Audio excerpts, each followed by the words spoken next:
In Washington, 2 Israeli embassy aides were shot and killed outside an event at the capital's Jewish Museum. The shooting took place as a young leadership event organized by the American Jewish Committee took place inside. The U.S. Secretary of Homeland Security, Kristi Noem, posted, "We are actively investigated and working to get more information to share." The shooting took place shortly after 9 p.m. Washington time. Police said that a single suspect was believed responsible for the shooting and was reportedly seen pacing in front of the museum before. After the shooting, the gunman entered the museum where he was detained by security forces. While in custody, the suspect was identified as 30-year-old Elias Rodriguez from Chicago. He was heard shouting, "Free Palestine." The victims have been identified as 2 Israeli embassy staffers who were planning to marry.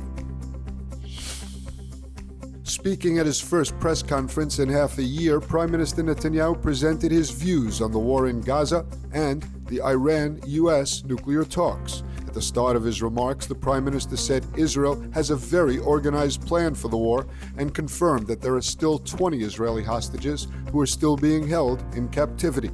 Netanyahu stressed that if there is a chance for a temporary ceasefire to return the hostages, Israel is ready for it.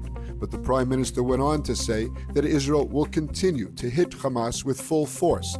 He said IDF forces are seizing more and more territory in Gaza, and in the end, all territories will be under Israeli security control.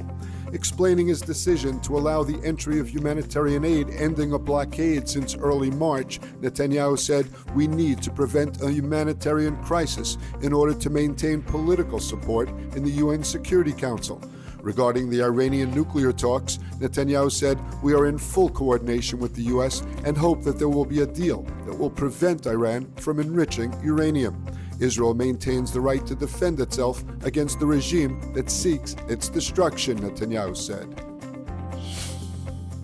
Overnight, the IDF intercepted a Houthi missile that triggered sirens in central Israel.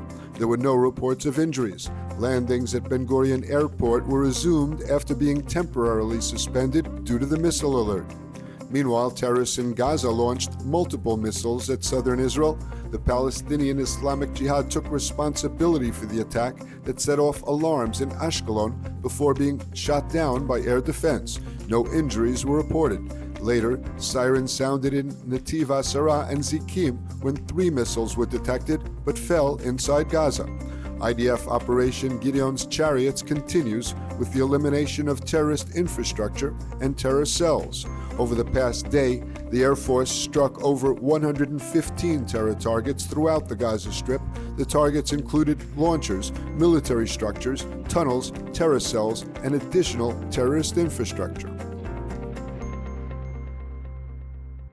Experience the power of truth with ILTV News. If you're looking for quality content and captivating visuals, join our news community and become an integral part of our team as we embark on a mission to unveil the real Israel, dismantling the web of lies and misinformation that surround reporting on Israel.